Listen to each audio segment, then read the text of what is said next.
1 Coríntios 15, verso 33. Queridos, você crê em seu coração que o nosso Deus, apesar da sua soberania, apesar de ser tão grande, tão glorioso e tão maravilhoso, é um Deus que se relaciona conosco? Isso nos constrange. O louvor que nós cantamos, e até pedir para o louvor para que em seguida a palavra cante novamente, ele fala que ele é um Deus que sabe nos maravilhar. Então ele é um Deus que ele vai... O único Deus que pode suprir as nossas expectativas. Então ele vai além do que nós imaginamos.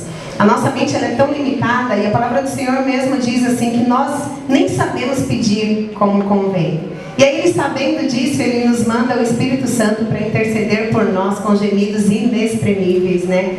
E pedir aquilo que realmente nós necessitamos. E às vezes a gente murmura e a gente reclama de determinados acontecimentos, mas na verdade aquilo é só a mão de Deus agindo para nos dar muito além daquilo que nós pedimos e nós pensamos. Um Deus que se relaciona, um Deus pessoal. E isso é maravilhoso. Antes de entrar nessa palavra, para que a gente entenda que esse Deus que vem e nos ama e quer nos consertar, e é um Deus que quer nos direcionar, porque Ele nos quer pertinho dele, um Deus que se relaciona.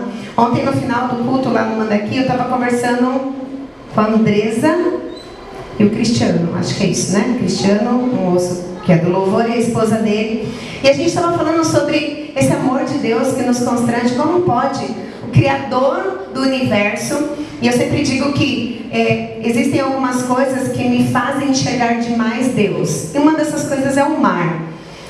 Não tem como eu olhar para aquela imensidão e não sentir a presença de Deus. Algumas pessoas é uma flor, um passarinho, apesar que passarinho também. Hoje eu acordei com o BenTV cantando e hoje eu acordei dizendo, ai Deus, que coisa linda, né? Durante a semana esse celular abençoado que me acorda às 6 horas e hoje tem um BenTV cantando aqui pertinho. É a beleza de Deus dizendo, acorda filha que hoje tem EBD. Oh Deus maravilhoso, né?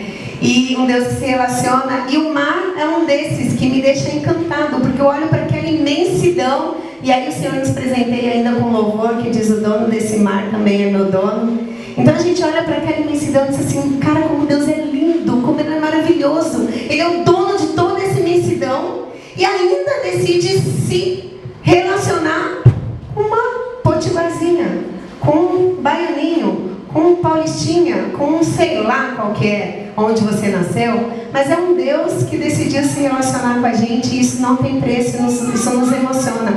Há pouco tempo atrás a gente foi para a praia, e aí eu estava ali naquele mar, encantada com aquelas ondas e glorificando a Deus. Estava com a Bianca ali no mar, e eu dizia assim, filha, sabe, sua adolescência está chegando, e o mundo vai oferecer um monte de coisas para tentar te conquistar, mas não deixa, filha. Mãe, misericórdia, né? Mas em tudo quanto é lugar, você olha para um sorvete, o Lucas que me zoa, ele fala, mãe, a senhora consegue transformar, filha, você está vendo esse sorvete, isso aqui, e a gente transforma tudo na palavra do Senhor. Mas é assim, né? E eu estava ali naquele mar com a Bianca, e filha, você está vendo isso aqui? Isso aqui é tão lindo, é tão maravilhoso, e não se compara com o que Deus tem preparado para a gente. Então guarda teu coração, filhinha. Você vai crescer e o mundo vai tentar roubar teu coração e te apresentar um monte de coisa boa, mas aí você lembra que Deus, e comecei a fechar o olho. Daqui a pouco a Bianca me cutucou e falou assim, mãe, olha só, apareceu 2 peixinhos. Eu falei, deixa eles aí, filha, glória a Deus, aleluia. Eles chegaram aqui perto da gente, e eu acho que ela ficou com os olhos arregalados assim, dizendo assim, meu Deus, né? Contém a minha mãe. Mas é esse Deus que se relaciona nas pequenas coisas, a gente vê a mão dele.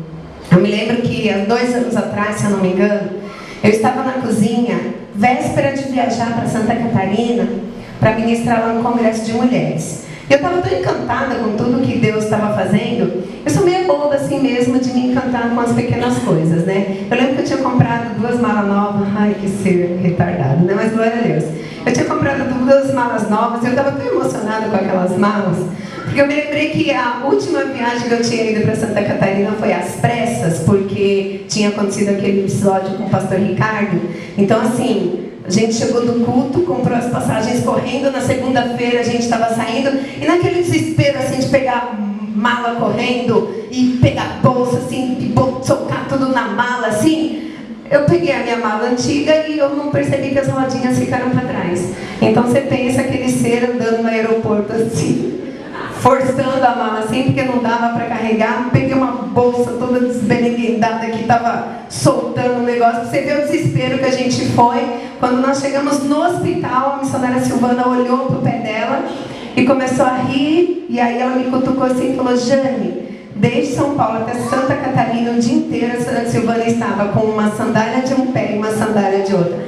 As sandálias não tinham nada a ver uma com a outra. Até a altura do salto era diferente. Eu não sei como que ela não tinha percebido que ela estava andando assim no aeroporto. Mas aí nessa segunda viagem, que foi mais programada, eu tinha comprado umas malas novas e eu estava tão emocionada com aquilo, porque tudo eu via o cuidado de Deus. E aí na quinta-feira à noite eu estava com o Lucas na cozinha, ainda impactada com aquilo que Deus estava fazendo. Meu Deus do céu, eu estava viajando para um lugar em que as pessoas estavam pagando passagem, que as pessoas estavam pagando hospedagem, e eu estava dizendo assim: Deus do céu, o que o Senhor está fazendo? E aí eu disse assim para o Lucas: sabe, filho, engraçado? Eu não tenho nenhuma promessa diretamente assim para mim. Aquela promessa assim que Deus vai e diz assim: Jane, eis que te digo, tu vai fazer isso, isso e aquilo. Nunca tinha acontecido na minha vida, né? E eu dizia para ele assim: vocês têm. Deus já me fez uma promessa na vida de vocês, e essa promessa tem acompanhado vocês desde a infância até a adolescência, e eu tenho visto que Deus tem dado rumo para que essa promessa se cumpra na sua vida e na vida do seu irmão. Eu falei: mas eu mesmo, eu vivo as promessas de Deus aqui na Bíblia, as promessas que Deus fala para os servos dele, para os escolhidos dele. Mas aquela assim: Jane, você não vai morrer enquanto isso aqui não se cumprir. Eu digo para mim mesmo: eu não tenho. E amém, glória a Deus. Fomos lá para Santa Catarina, passou a sexta. Quando foi no sábado, a missionária foi orar por mim. E a missionária começou a orar, colocou a mão na minha cabeça e começou de uma forma profética a falar como Deus estaria tomando a minha mente, segurando as minhas mãos, e disse: Senhor adestrou suas mãos para a obra dele. E aí a hora que ela pegou nos meus pés, ela disse assim: tu dissestes que você não tinha nenhuma promessa. Querida missionária lá de Santa Catarina, ela não estava na minha cozinha. E aí ela disse o que Deus estava ministrando, né? Vou te fazer pisar em lugares que você jamais pensou. E a hora que ela levantou, ela disse assim: agora você tem promessa. Você não pode mais dizer que você não tem promessa. Pensa como foi difícil pregar. Que minha vontade era: deixa eu ligar. Lucas, agora eu tenho promessa, filho, agora eu tenho promessa. Por que eu estou dizendo isso? Porque, queridos, nosso Deus, Ele é um Deus pessoal.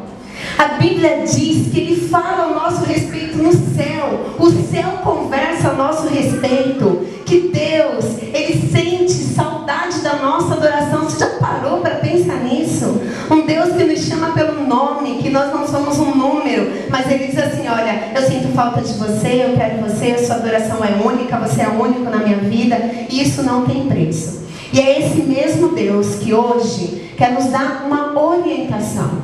Esse é o mesmo Deus que tem se preocupado com a nossa vida. É aquele mesmo Deus que diz assim: eu sou teu pai.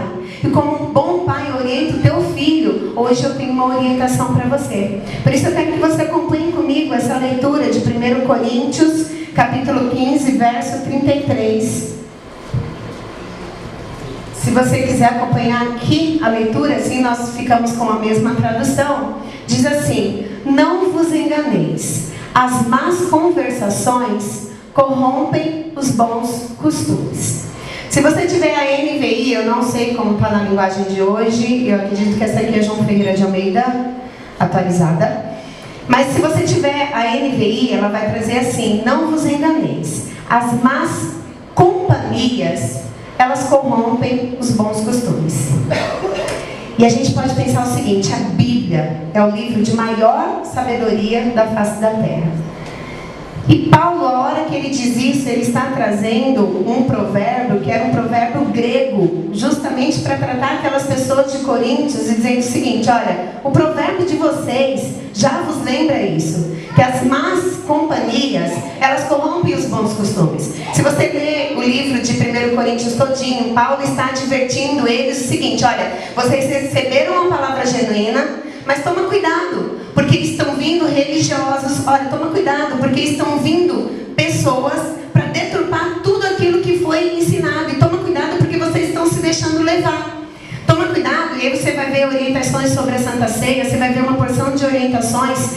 Lá em 1 Coríntios 6, por exemplo, ele diz o seguinte: olha, vocês tomam cuidado, porque vocês não podem se enganar. Presta atenção, adúlteros não vão entrar no reino dos céus, vocês estão tolerando isso no meio de vocês. Olha, a fornicação não vai entrar no reino dos céus, vocês estão tolerando isso no meio de vocês. Afeminados e sodomitas e todas essas práticas, e nesse capítulo 6 começa a falar em várias práticas que eles começaram a achar normal.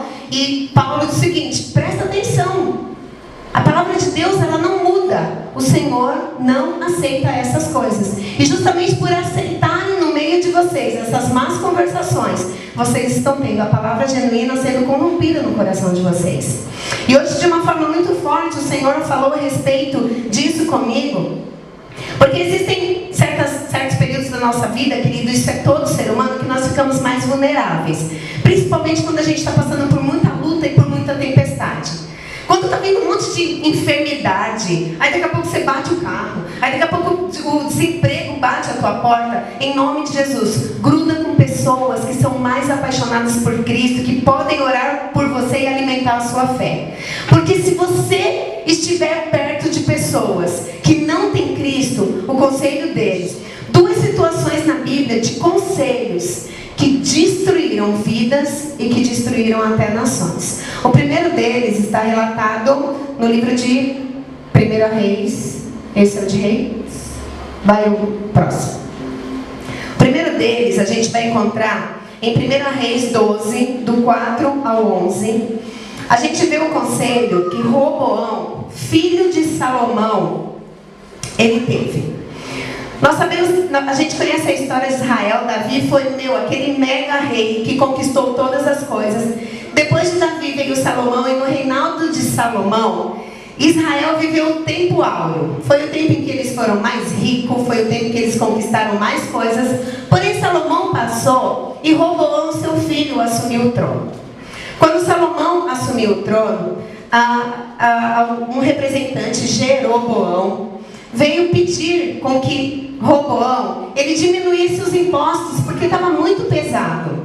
Então, Salomão havia colocado determinados impostos para algumas tribos de forma diferenciada, e essas tribos vieram reivindicar: ô Roboão, dá para você abaixar um pouquinho o jugo que está sobre a gente? E aí o Roboão disse o seguinte: olha, faz o seguinte, vocês voltam daqui a 3 dias que eu vou dar a resposta para vocês. E aí nós vamos ler. Isso aqui é o pedido deles. Olha só o verso 4. Teu pai fez pesado o nosso jugo. Agora, pois, alivia tu a dura servidão de teu pai e o seu pesado jugo que nos impôs, e nós te serviremos. Verso 5. Ele lhes respondeu: ide-vos, e após 3 dias voltai a mim. E o povo se foi. Verso 6. Tomou o rei Roboão conselho com os homens idosos que estiveram na presença de Salomão seu pai, quando este ainda vivia, dizendo: como aconselhais que se responda a este povo? Verso 7. Eles lhe disseram: se hoje te tornares servo deste povo, e o servires, e atendendo falares boas palavras, eles se farão teus servos para sempre. Porém, ele desprezou o conselho que os anciãos lhe tinha dado, e tomou conselho com os jovens que haviam crescido com ele e o serviam. Verso 9. E lhes disse: que aconselhais vós que respondamos a este povo que me falou, dizendo: alivia o jugo que teu pai nos impôs? E os jovens que haviam crescido com ele lhe disseram: assim falarás a este povo que disse: teu pai fez pesado o nosso jugo, mas tu alivia-o de sobre nós. Assim lhe falarás: meu dedo mínimo é mais grosso do que os lombos de meu pai. Assim que, se meu pai vos impôs jugo pesado, eu ainda vou aumentarei. Meu pai vos castigou com açoite, porém eu vos castigarei com escorpiões. Só até aí.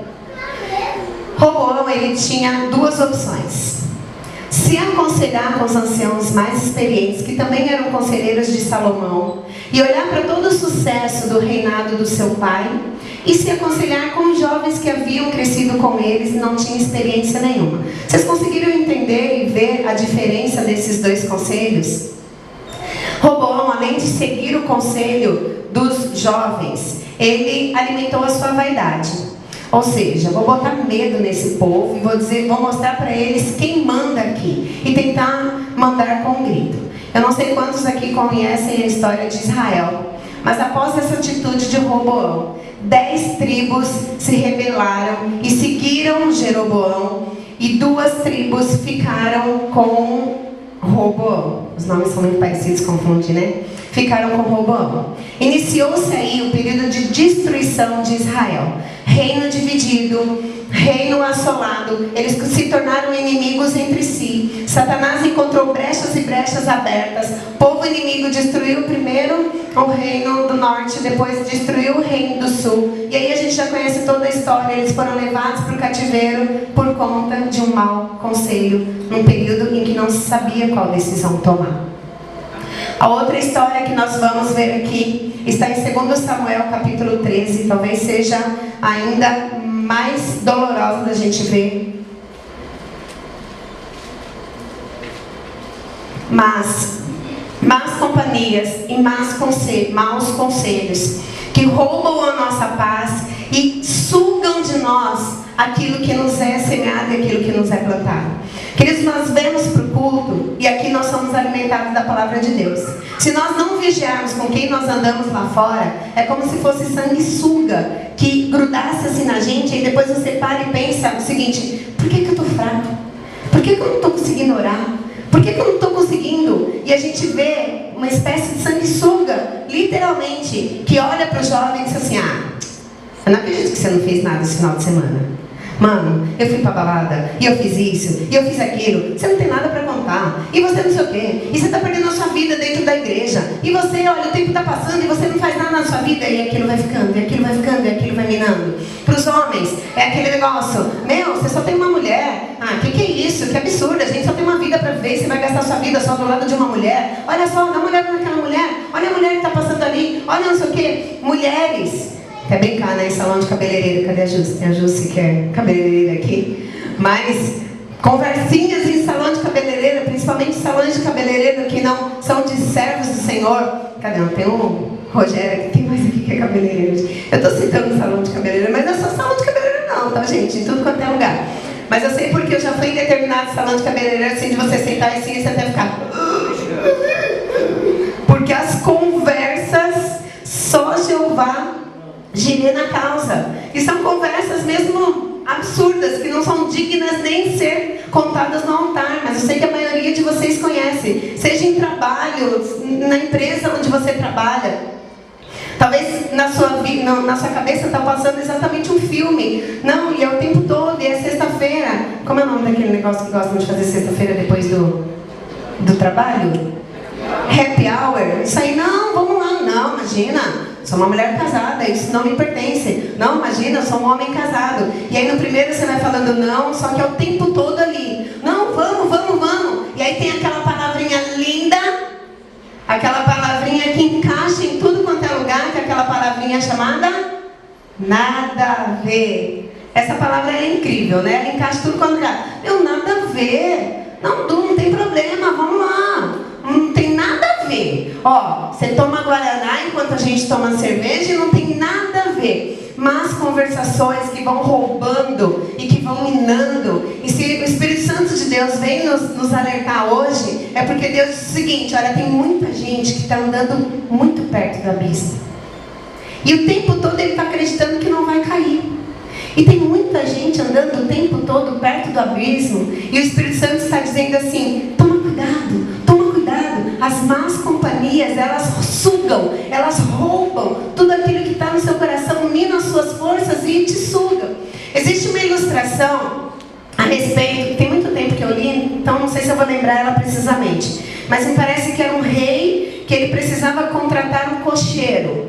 E ele chamou 2 pessoas para uma espécie de entrevista de quem ele contrataria. E aí ele disse assim, olha, tem determinado caminho que vocês precisarão percorrer, e esse caminho fica muito perto de uma ribanceira. Como é que você percorreria esse caminho? E aí o primeiro cocheiro, ele disse assim, eu ia muito rápido porque eu sou seguro. Eu sei controlar o cavalo, eu sei exatamente o que eu faço, e eu não teria problema nenhum de escolher o caminho mais rápido, que também é perto da ribanceira. E o segundo olhou e disse assim, bom, eu acho que eu escolheria o caminho um pouco mais longo, só que longe da ribanceira. Eu não passaria perto da ribanceira, mas eu ficaria um pouquinho mais para lá. Aquele primeiro que olhou pensou assim, o emprego já é meu. Olha só a confiança que eu passei para esse rei. E na hora de escolher, o rei não pensou duas vezes em escolher aquele mais prudente, que não brincaria com a ribanceira, que não estaria tão prepotente acreditando no seu poder e iria perto da ribanceira. O rei confiou a vida dele àquele mais prudente, que andaria até um pouquinho mais, mas não desafiaria o poder da ribanceira. Eu não desafio o poder da carne da Jane. Eu não desafio, porque ela pode fazer estragos na minha vida. Nós temos aqui agora o outro exemplo de maus conselhos, que é um dos filhos de Davi. Está relatado em 2 Samuel 13, do verso 1 ao 14. A gente vai ler isso, quero que você acompanhe aí comigo. Quando você vê aí irmãos de um e irmãos de outro, nós estamos falando de um período em que o rei tinha várias mulheres. Essas várias mulheres eram permitidas principalmente por conta da procriação e também porque eram alianças com outros povos. Então os casamentos, eles não aconteciam somente porque eu me apaixonei. Lembra da história de Saul e o gigante? O que Saul prometeu para quem derrotasse o gigante é o quê? Vai se casar com a minha filha e não vai mais precisar pagar impostos. Então os casamentos nesse período, eles eram negociações, eles eram aliança. Como o rei, Davi tinha algumas mulheres de determinados povos que eram alianças feitas com esses povos. Então era considerado irmão genuíno quem era filho de pai e mãe. Agora, quando era filho só de Davi com outra mulher, era meio irmão. Então nós vamos ver aqui um episódio que aconteceu entre irmãos. Tinha Absalão, filho de Davi, uma formosa irmã cujo nome era Tamar, ou seja, filhos do mesmo pai e da mesma mãe. Aminon, também filho de Davi, ou seja, meio irmão, se apaixonou por ela, se enamorou dela.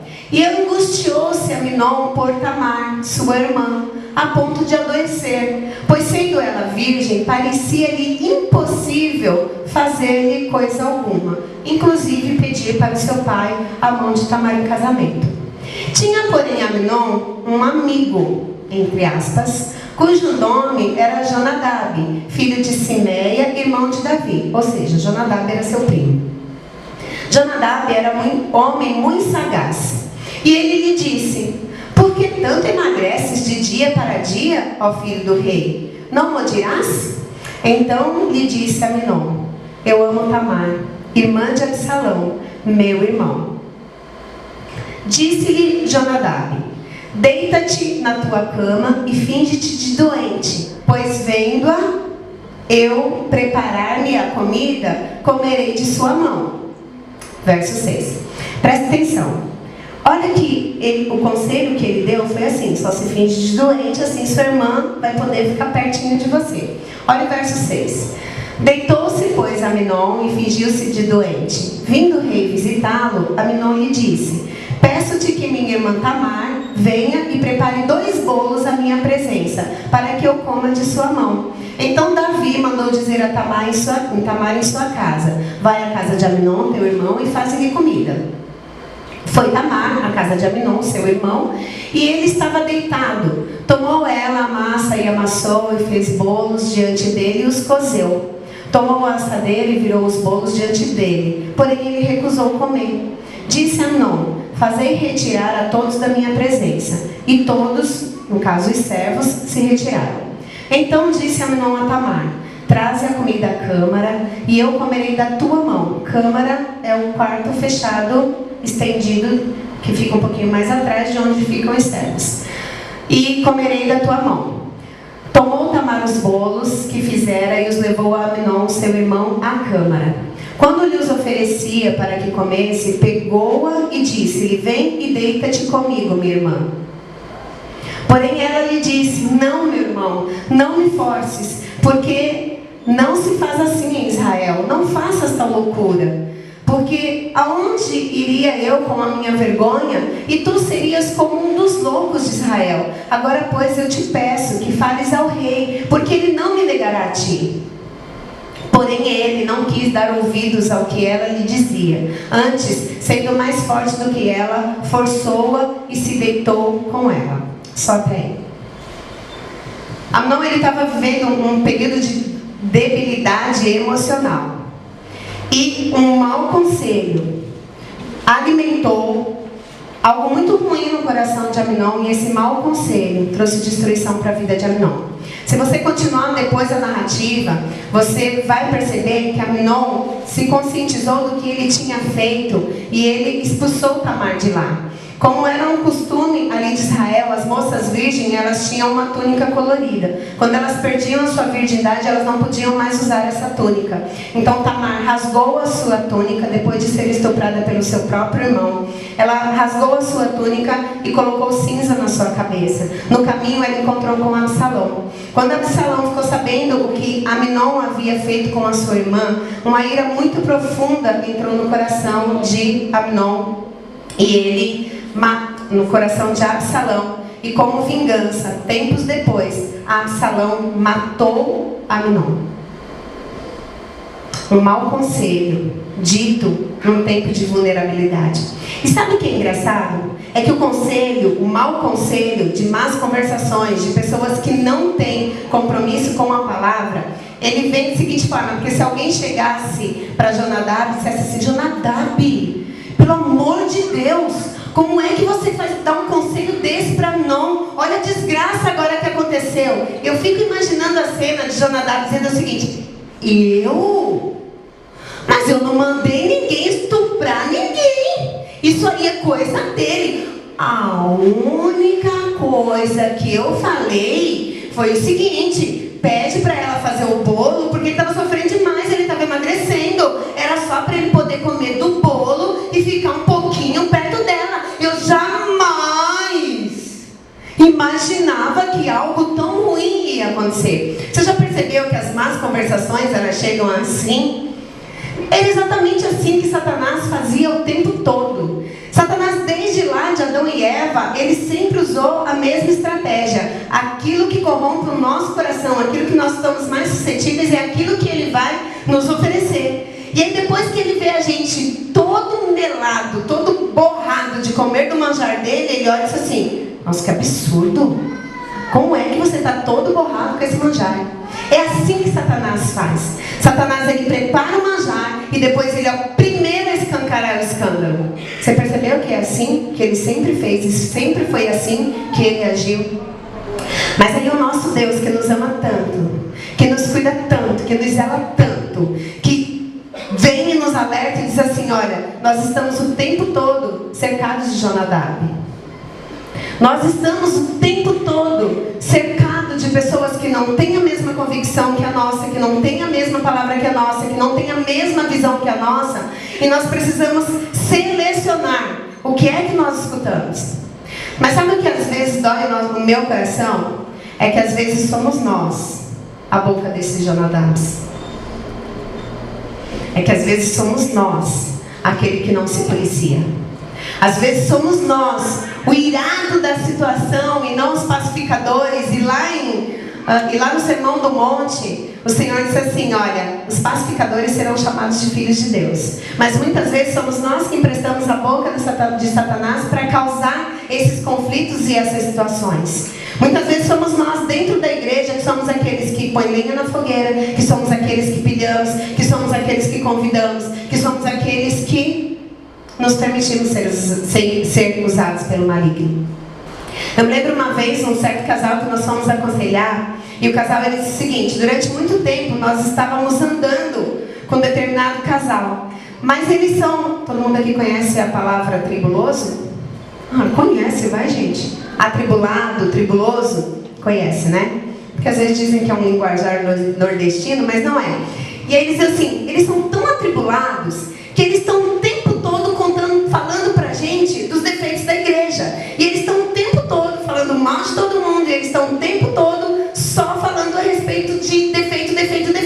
Então é mais ou menos o seguinte, né? Um olha e diz assim: meu, você viu aquele louvor lá do vaso, que bênção? Aí o outro vai e diz assim: não, eu vi, mas pelo amor de Deus, que louvor alto que era aquele. Minha cabeça estava assim tinindo e eu não consegui prestar atenção em nada. Aí aquele casal que tinha sido abençoado com o louvor do alabastro, assim: nossa, sabe que eu não tinha reparado? Mas é verdade mesmo, que louvor alto, que pelo amor de Deus, que aquele povo, que não sei o que. E aí vem, né? Gente, que palavra maravilhosa. Não, é maravilhosa, mas você viu como a Jane grita? Pelo amor de Deus. A Jane grita demais. Quando eu estou tentando dar uma cochiladinha, vai a Jane e fala: oh, e aí eu assusto. E não dá nem para eu dar aquela minha pescadinha santa, porque a Jane não para de gritar. Aí fala: nossa, é verdade.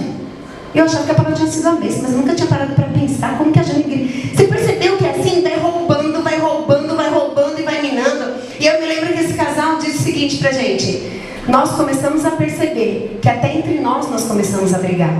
Nós começamos a perceber que nós éramos um casal que nos dávamos muito bem. Mas essa amizade, estar sempre junto, estava corrompendo tanto a nossa vida, a ponto da gente começar a brigar dentro de casa. Então vem a palavra do Senhor hoje nos alertando, dizendo assim: cuidado. Cuidado com as más conversações. Cuidado. Que você, quando você estiver fortalecido, que você seja aquele que seja luz nesse que não está conseguindo enxergar. Mas se você sabe que você está passando por um período debilitado, se você sabe que você está passando por um período de muita tempestade, e essas tempestades têm te deixado fraco, meu, em nome de Jesus, gruda em pessoas mais apaixonadas por Cristo. Foge de Jonadabes, foge desses conselhos que roubam a nossa fé. Deixa eu dizer uma coisa para você. Se aquela mulher, por nome Maria, daquele episódio do vaso de alabastro, antes de quebrar o vaso, ela tivesse chegado para alguns Jonadabes e tivesse dito o seguinte: cara, meu coração está queimando. Meu coração está queimando demais. De pegar aquele vaso, como nós aprendemos hoje, feito de alabastro, em que nele tem todas as minhas economias. Aquele perfume que eu estou economizando e colocando dentro daquele vaso, ele custa todas as minhas economias. Mas sabe, eu olhei e fiquei pensando: o que é que eu tenho de mais custo? O que é que eu tenho de maior valor? O que é que, meu Deus, que meu coração tem assim, que se eu tivesse que guardar alguma coisa, eu guardava? É esse vaso. E com o perfume que tem dentro dele. Então meu coração está queimando tanto. Ô Judas, meu coração está queimando tanto. Eu estou tão desejoso de pegar o que eu tenho de mais profundo, o que eu tenho de mais importante, quebrar ele aos pés do meu Jesus, porque eu entendi que ele é a razão do meu viver. O que você acha, Judas? Cris, eu estou usando Judas porque Judas foi o discípulo que repreendeu ela depois de ter feito isso. Mas o que é que vocês acham que Judas ia aconselhar essa mulher? Tá ficando louca? Meu, se você está querendo fazer alguma coisa que esse vaso dá para mim, eu sou o tesoureiro aqui dos apóstolos, sou o tesoureiro de Jesus, então você faz o seguinte: dá esse vaso para mim, porque eu vou vender o perfume que está aí dentro e nossa, a gente vai conseguir muito dinheiro. Aí imagina o seguinte, já ela: puxa, será que eu estou errada? Nossa, então acho melhor não quebrar não, né? O que será que eu faço? Será que eu quebro? Será que eu não quebro?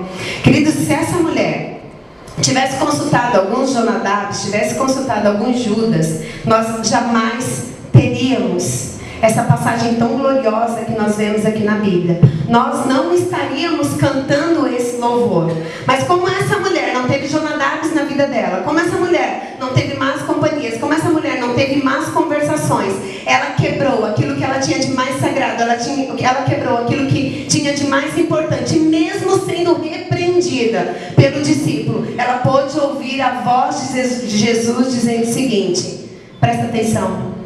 Os pobres, para alimentar com o dinheiro que seria ganho com a venda desse perfume, vocês vão ter o tempo todo. Agora, o que essa mulher fez ficará para a eternidade. 2000 e tantos anos depois, estamos nós cantando e o tempo todo você ouve pregações a respeito de uma mulher que não pensou duas vezes em quebrar aquilo que ela tinha de mais importante, de mais sagrado, de mais consagrado ao Senhor. Por isso que o Espírito Santo vem nos lembrar nessa noite, é o seguinte: nós temos coisas sagradas demais temos coisas consagradas demais. E nós precisamos vigiar e selecionar para quem é que nós temos dividido isso. Nós temos que vigiar e selecionar o que é que nós estamos permitindo que entre no nosso coração, que entre na nossa mente. Olha os convites que estão sendo feitos. Olha as más conversações que nós estamos entrando. O Salmo 1 já nos alerta isso a respeito da roda dos escarnecedores. Porque hoje você está rindo de coisas que fazem Cristo chorar. Amanhã esses mesmos que estão dando risada de piada, eles rirão de você. O dia em que nós cairmos, são justamente esses escarnecedores que, ao invés de segurar a nossa mão e nos levantar, eles vão continuar rindo. E as mesmas piadas que um dia nós rimos, seremos nós que seremos transformados em piada. E aí vem esse Deus muito lindo. Eu quero chamar um louvor aqui, que vem e nos lembra. Que vem e nos lembra e nos diz o seguinte: olha, presta atenção, você é assunto no céu. Presta atenção, eu te visito quando você está conversando na cozinha. Presta atenção, eu te visito quando você está lavando louça. Presta atenção, eu te visito quando você está dentro daquele ônibus. Presta atenção, eu te visito quando você está dentro da empresa e você está fora dela. Presta atenção, eu estou te alertando para te dizer: sai de perto do abismo. Sai de perto do abismo. Porque assim como você chora quando você cai no abismo, eu também choro.